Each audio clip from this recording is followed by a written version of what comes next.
दोस्तों, हम सब जानते हैं कि चीन आज भारत से कितना आगे है। दोस्तों, हम सब जानते हैं कि आज चीन भारत से कितना आगे है। हो सकता हो आप में से बहुत सारे लोग जानते हों और मैं भी बहुत सारे लोग नहीं भी जानते हों। तो चलिए आज के एपिसोड में मैं आपको कुछ बताने की कोशिश करता हूं जो शायद आपको पहले इसकी जानकारी न हो। दोस्तों, आपको जानकर हैरानी होगी भारत चाइना से 16 साल पीछे है। आज जो हमारी GDP per capita, export, patent per year, military modernisation ये सबको अगर हम देखेंगे तो 16 साल हम पीछे हैं। अगर सरकार इसको तेजी से गैप को फिल करने की कोशिश भी करती है, मैन्युफैक्चरिंग को बढ़ाने की कोशिश भी करती है, जो सरकार कर भी रही है, फिर भी चाइना को अगर slow down GDP growth rate जो है वो 3% पर आ जाए और भारत 8% के साथ एनुअल ग्रोथ रेट से बढ़े तो भी हमें 20 साल लग जाएंगे भारत जो है चीन की जीडीपी पर कैपिटा को बराबरी करते करते, और वो भी हम उसे मात्र 70% जो है उसका हिस्से को ही कवर कर पाएंगे अगले 20 सालों में। तो इतना पीछे हम जा चुके हैं चाइना से। हालांकि सरकार जो है इसको तेजी से बढ़ाने की कोशिश कर रही है। हमारी सरकार ने लोकसभा में अभी इंडिया का जो पॉपुलेशन है वो 138 करोड़ कहा है, 142 करोड़ नहीं हुआ। इसका मतलब ये है कि अभी भी हमारा जो पॉपुलेशन है वो चाइना से पीछे है। फिर भी दूसरी बड़ी पॉपुलेशन हमारे देश में है। अगर ग्रोथ रेट को देखें तो भारत 7% के साथ और चाइना 5% के साथ ग्रो किया था 2022 में।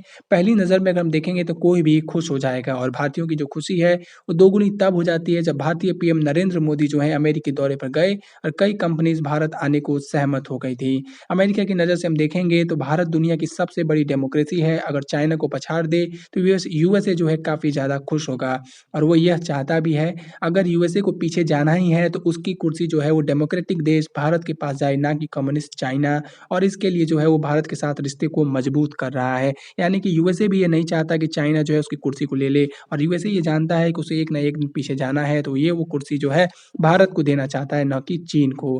भारत चीन का स्वाभाविक दुश्मन है। हम चीन के साथ कभी भी दोस्ती नहीं कर सकते। नहीं कर सकते का मतलब ये होता है कि ये इम्पॉसिबल है। अब आप पूछेंगे ये कैसे इम्पॉसिबल है, तो ये ऐसे है कि भारत के कुछ हिस्सों पर चाइना का कब्जा है। जैसे कि आप देखेंगे तो हमारे अक्साई चीन जिसे वो कहता है वो लद्दाख का हिस्सा जिस पर उसने कब्जा करके रखा हुआ है। इसी के साथ साथ अरुणाचल पर अपना दावा करता है।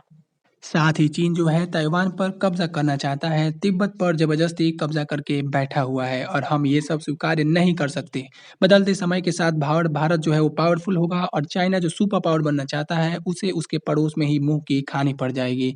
1990 का जो दशक की शुरुआत हुई थी उसमें दुनिया ने और भारत के नेताओं ने ये कहना शुरू कर दिया था कि जल्द ही डेमोग्राफिक जो डिविडेंड है यानी कि बढ़ती पॉपुलेशन का फायदा लेकर के भारत जो है चीन की इकोनॉमी को बहुत जल्द पछाड़ देगा, लेकिन ऐसा हुआ नहीं था। उस समय हम चीन को पछाड़ नहीं पाए। आज भी चीन हमसे काफ़ी आगे है, बल्कि चीन ने तेज़ी से विकास किया, और जो सपना भारतीय उस समय देख रहे थे उसका जो सारा लाभ है वो चाइना ले गया, और आज भारत से काफ़ी आगे निकल गया है। साथ ही 2004 से 2014 के बीच में काम जो होने चाहिए थे, मैन्युफैक्चरिंग पर फोकस बढ़ना चाहिए था, जो 2014 से 2024 के बीच में हो रहा है, लेकिन सर्विस सेक्टर जो है तेज़ी से विस्तार करता गया, और 2014 से 2024 के बीच में मैन्युफैक्चरिंग कुछ खास परफॉर्मेंस नहीं कर पाई है।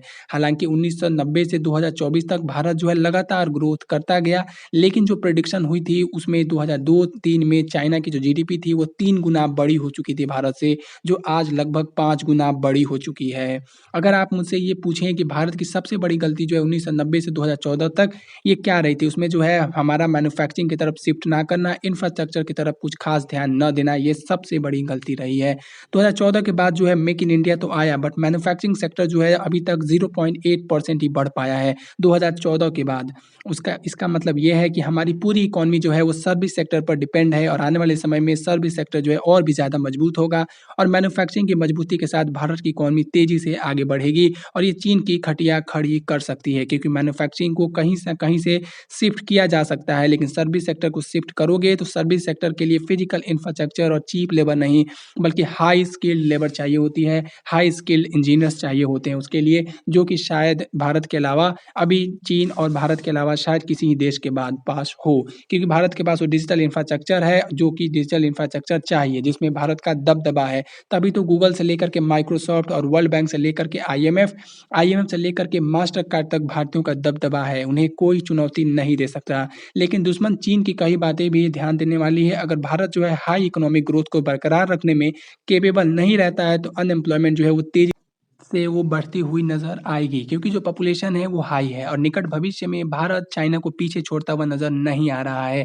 साथ ही चीन का कहना है कि भारत जो है अपनी पॉपुलेशन का फ़ायदा उठा कर के चीन की नकल करना उसके लिए बेहद ही कठिन होगा, जो उसकी कही बातें बिल्कुल सही नज़र आती हैं। भारत चीन की नकल नहीं कर सकता है, हम तो सर्विस सेक्टर को लगातार मजबूत कर रहे हैं, तभी तो सर्विस एक्सपोर्ट हर साल नए रिकॉर्ड को बना रहा है। साथ ही एडवांस मैन्युफैक्चरिंग को बढ़ावा देना चाहते हैं जैसे कि semiconductors, electronics, artificial intelligence, advance computing और एनर्जी सेक्टर। ये तो मैन्युफैक्चरिंग सेक्टर्स हैं जिनकी बदलते समय के साथ एक से दूसरे देश में नहीं ले जाया जा सकता क्योंकि इनको बनाने में टेक्नोलॉजी और इंफ्रास्ट्रक्चर लगते हैं जो कि एक रिच नेशन ही अफोर्ड कर सकता है और भारत वो कर रहा है, इसलिए हम जो है इसमें तेज़ी से आगे बढ़ रहे हैं। और भारत ये सब चाइना से छीनना चाहता है। एक बार ये मैन्युफैक्चरिंग सप्लाई चेन भारत में बनी तो चाइना चाह कर भी भारत के स्ट्रॉन्ग ग्रोथ को नहीं रोक पाएगा, जो कि चाइना जो है इस बात को भली-भाँति समझ रहा है। अगर चीन की सुनेंगे तो वो कहेगा कि भारत जो है डिजिटलाइज़ेशन के समय जो हुआ था उसका लाभ नहीं ले सका, ग्लोबलाइज़ेशन का सप्लाई चेन जब हो रहा था उसका लाभ नहीं ले सका, इसलिए अब जो भारत है वो चीन की बराबरी नहीं कर सकता। जहाँ भारत मैन्युफैक्चरिंग को बढ़ाना चाहता है, वहीं अगर आप चाइना को देखेंगे तो वो इकोनॉमिक ग्रोथ और सस्टेनेबल डेवलपमेंट, सोशल डेवलपमेंट के लिए एडवांस टेक्नोलॉजी की तरफ बढ़ रहा है। साथ ही साथ भारत में lack of infrastructure, skilled force की कमी है और ये बातें तो बिल्कुल सही है, बट भारत भी एडवांस टेक्नोलॉजी को ही बढ़ावा दे रहा है। अगर हम ध्यान से देखेंगे तो विकासशील चाइना जो है, भारत जो है नाइजीरिया, इंडोनेशिया, थाईलैंड या फिर वियतनाम नहीं है, वो भी एक डेवलपिंग कंट्री चाइना की तरह ही इमर्जिंग सुपर पावर है। भारत को भी जो है एडवांस इकोनॉमी बनने के लिए ही आगे बढ़ने की कोशिश कर रहा है, चीप मैन्युफैक्चरिंग से नहीं। भारत जो है उसको ये कॉम्पिटिशन दे रहा है, इसलिए आज जो है भारत चाँद तक पहुँच गया है, इंटरकॉन्टिनेंटल बैलिस्टिक मिसाइल बना चुका है, एंटी सैटेलाइट स्पेस प्रोग्राम को सफल कर चुका है, आईटी सेक्टर को एडवांस कर रहा है और साथ ही साथ भारत-महाराज सागरमाला और dedicated freight corridor, semi high speed rail complete हो चुके हैं, इंडिजिनस 5G टेक्नोलॉजी और उसी के साथ-साथ अगर हम देखेंगे तो हमने अभी यूपीआई को भी डेवलप कर लिया है, जो कि भारत के डिजिटल इंफ्रास्ट्रक्चर में काफ़ी ज़्यादा अहम योगदान दे रहे हैं। स्किल्ड इंडियन माइग्रेंट दुनिया के कोने-कोने में पहुँच चुके हैं, जो हर साल भारत में 123 बिलियन रेमिटेंसेस भेजते हैं। चीन सपना देख सकता है, लेकिन 2047 तक भारत जो है कम से कम $30 ट्रिलियन की इकोनॉमी बनने की काबिलियत रखता है और ज़्यादा अगर नहीं बन सकता तो। और 2058 तक आते-आते चीन को पछाड़ करके नंबर 1 भी बन सकता है और ये बात जो है बिल्कुल चाइना जानता है, इसलिए वो इस तरीके की बेहूदी बातें करता रहता है हमेशा भारत के खिलाफ और ये जो है चाइना जानता है और भारत थोड़ी-सी और मेहनत करता है, तो आने वाले समय में भारत जो है 2058 में चीन को पछाड़ सकता है और ये बातें चाइना अच्छे से जानता है,